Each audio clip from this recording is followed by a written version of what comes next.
Hello, hello, hello, amigas, and welcome to Amiga Handle Your Shit podcast. It's been some time. I was away for some much needed rest and relaxation. And for those of you who follow me on Instagram and Facebook, you might have seen where I was. I was in Mexico. And so it took a lot for me to come back to myself because I got sick. And I'm kind of dealing with that right now, but no pasa nada, as we say, right? And but I wanted to come in and talk about something that I've been hearing. I've been hearing a lot of conversations with amigas, and so because it's being repeated time and time again, I felt that it was important for me to jump on the mic and to share a little bit about me, but mostly about what is happening in this day and age and our connection with God, the universe, spirit, our angels, our guides. And so, I've been hearing in my conversations lately, especially with amigas who are super brilliant, accomplished, and doing all the things they once prayed for. Okay, so I'm talking about CEOs, executives. I mean, this is the talk of the town, if you will. So these are women in high achieving positions and women who have built real careers, women who are respected, women who lead and know how to execute and how to carry weight. And yet, in the middle of all that success, many of them are hearing God whisper something completely unexpected. Some people, some women are very surprised by this whisper. So sometimes it comes in a dream, sometimes it comes as a holy nudge that they can't shake. And sometimes it shows up as a new idea, a new opportunity, a new desire that feels almost offensive to the life they worked so hard to build. Amigas, how many of you can relate? I certainly have been there. Because the new thing does not always look like an upgrade on paper. Sometimes it's quite the opposite. Sometimes it looks like a detour. Sometimes it looks like starting over. Sometimes it looks like becoming a beginner in the very area you once felt most accomplished. How many can relate? So let's be honest. That is terrifying. Because it is one thing to trust God when you have nothing to lose, and it's another thing to trust Him when you have status, title, income, structure, and a version of yourself that everybody already understands. That is the tension I want to talk about today. Faith, ambition, and learning to trust the next season. I think for a lot of ambitious women, we are taught how to build, how to achieve, how to perform, how to push, how to sustain. But we are not always taught how to release.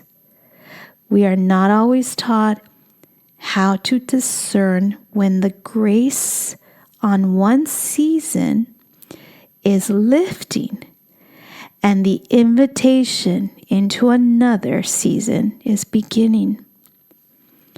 And that shift can feel so disorienting because what God is calling you forward may not match what you thought success would look like.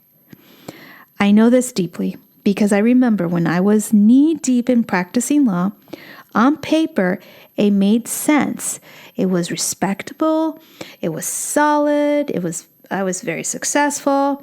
It was the kind of path that people can point to say, yes, that is success. Yes, that makes sense. Yes, it keeps going. It was the kind of respect that people kept telling me, you've done well, you've done great.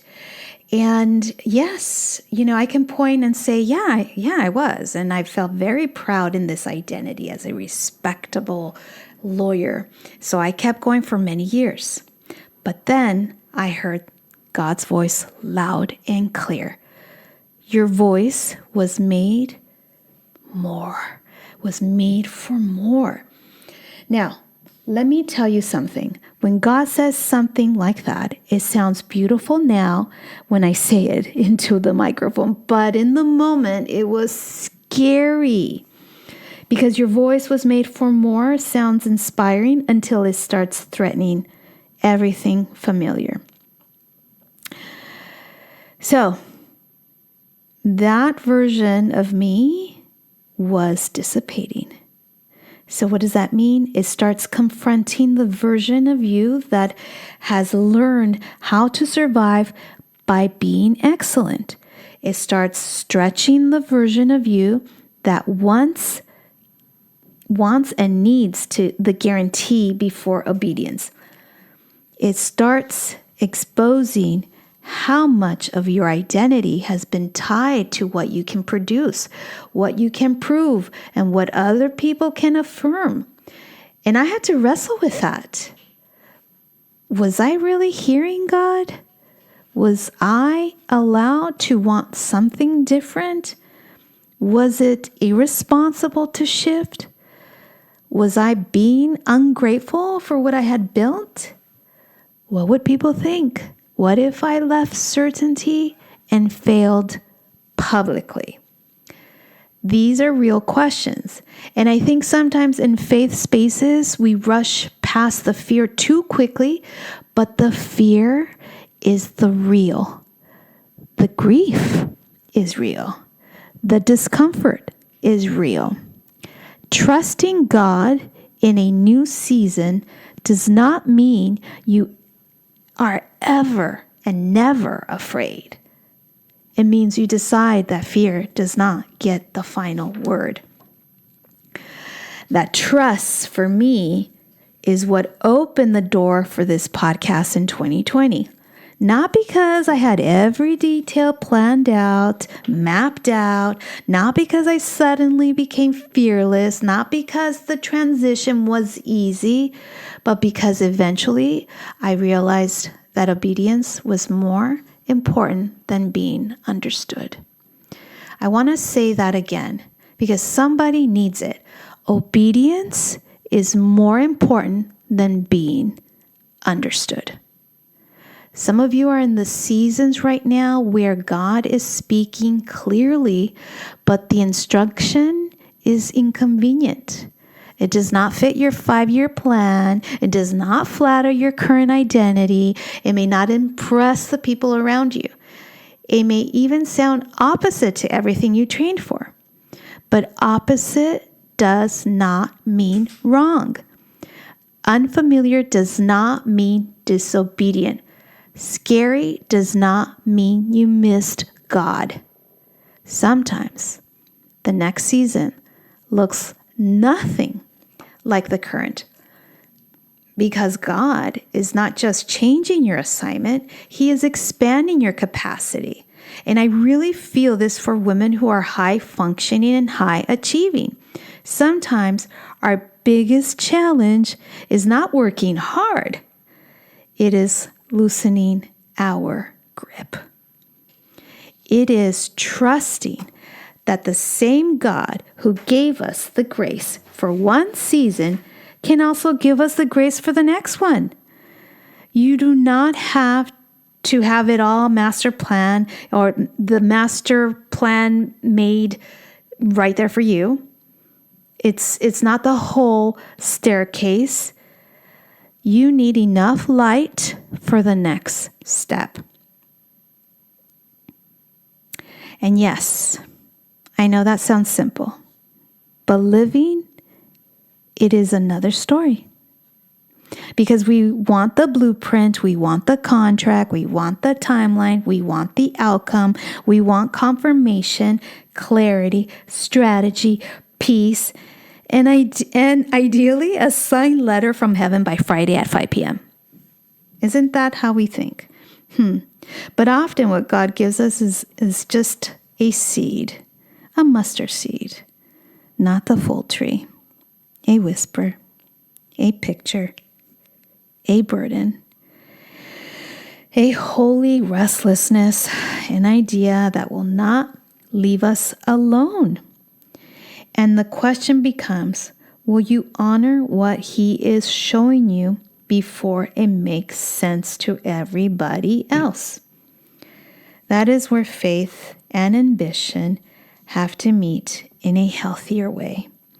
Because ambition by itself can make you chase what is impressive, but faith will make you ask, what is a sign? Ambition by itself can keep you attached to an image. Faith will pull you into identity. Ambition by itself can make you obsessed with outcomes. Faith teaches surrender, obedience, and timing. And I'm not anti-ambition at all, quite the opposite. However, I believe ambition can be holy when it is submitted. I believe vision can be sacred. I believe building matters. I believe excellence honors God. But I also believe ambition is a dangerous master. If ambition is not surrendered, it will have you clinging to a season that already expired just because it still looks good from the outside. So if you are listening and you feel like God is inviting you into a new season, here is what I want you to know. First, do not dismiss the whisper just because it scares you. Fear is not always a stop sign. Sometimes fear is just evidence that the step will require faith. Second, stop measuring the new season only by how it compares to the old one. The next thing may look smaller before it grows. It may look less prestigious before it becomes more aligned. It may look quieter before it becomes more fruitful. Third, pay attention to where grace is. Not just where you are competent, not just where people clap. Where is the grace? Where is the oil? Where is the deep sense that God is breathing on this, even if it is stretching you? Fourth, let yourself grieve what you are leaving. Even when God is calling you forward, it is okay to mourn an old identity, an old dream, an old title, an old structure. Grief does not mean disobedience. Sometimes grief is just honesty. Fifth, get around people who can recognize God in your life, not just your resume. You need voices that can hold your ambition and your faith. People who will not call you foolish just because the new thing is unfamiliar. People who can help you discern, not just advise. And finally, move not recklessly, not anxiously, but obediently. Take the meeting, write the outline, record the episode, submit the application, start the business, ask the question, make room in your life for the possibility that God meant what He said. Because some of you have been in confirmation for months, maybe years. You keep asking God for another sign while He's waiting on your yes. And I say with love, my amigas, because I understand it. Sometimes delay feels safer than obedience. Sometimes overthinking feels spiritual. Sometimes research is really just fear in a blazer. But there comes a point where wisdom has to become movement. If God is shifting you, it is not to punish you. It is not to confuse you. It's not because your past season was fake. It is because He is doing a new thing and He loves you too much to let you stay where you have outgrown the assignment. Let me say something else to the women listening who feels guilty for wanting more. Wanting more is not automatically greed. Sometimes wanting more is actually discernment. Sometimes it is your spirit recognizing that there is another dimension of purpose with your name on it. The key is asking for more of what? More applause, more money, more control, or more alignment, more obedience, more impact, more of the life God is actually calling you to live. That distinction matters because if God is calling you into a new season, the invitation is not just to do something different. It is to become someone deeper, someone freer, someone less attached to image, someone more rooted in truth, someone who can hear His voice and respond even when the path is not popular. That kind of trust changes you. And looking back, I can tell you this. The scary yes is often the door. The uncomfortable obedience is often the breakthrough. The thing that felt like the risk may actually become the place where you finally meet yourself more fully. So if you're not standing at the edge of a new season, here is your reminder. You're not crazy. You're not behind. You're not irresponsible for listening to God. You're not weak because this feels hard. You are in transition, and transition is holy when God is in it. Again, transition is holy when God is in it. If I were talking directly to my amigas navigating this season, here is what I would tell you to do next. Okay, I always talk about this. Get quiet long enough to hear what is actually yours. Not what people expect from you.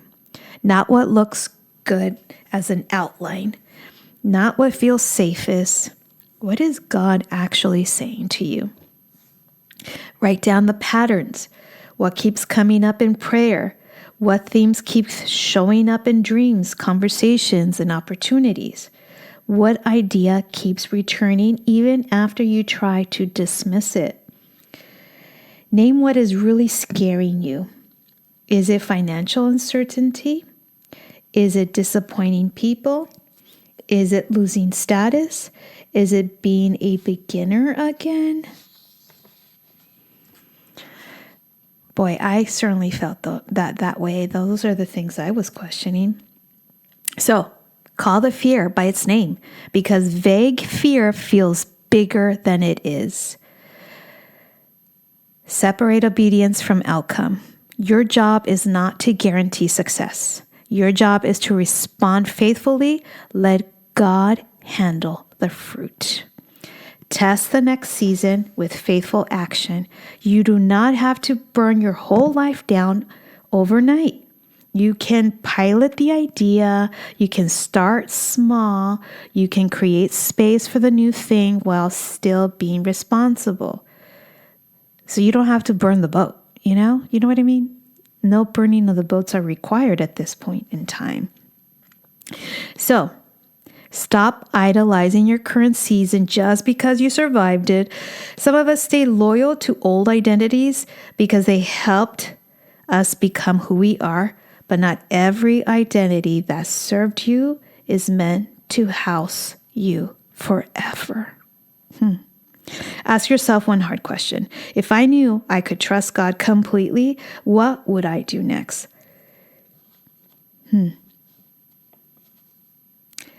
The question will preach all by itself.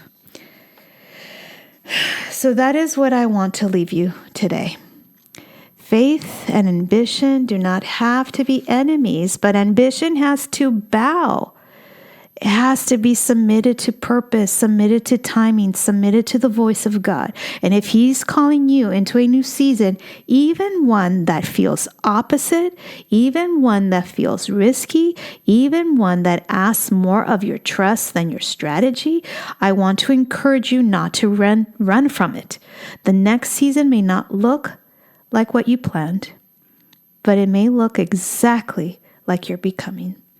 And sometimes the most powerful thing you can do is trust that God who spoke to you is also the God who will sustain you. If this episode resonated with you, take a moment and sit with this question. Maybe some of you are driving. And this probably, when I'm driving and I'm listening to a podcast, and a question is proposed, I really use that opportunity inside my car, and I really answer it in my own space. And usually I'm alone in the car. So here's the question: what is the next faithful step God has been trying to get me to take? Not the whole plan, just the next faithful step. That is where transformation begins. So, amigas, what is your next step? Please let me know. I hope you enjoyed this episode, and would love for you to go on Apple Podcasts. They have reviews. I'd love for you to share a review of this episode. 5 stars, much appreciated. So, amigas, I will see you next week. And next week's topic is a doozy, but I know you all can handle it. But for today, this is faith, ambition, and learning to trust the next season. Hasta luego, amigas.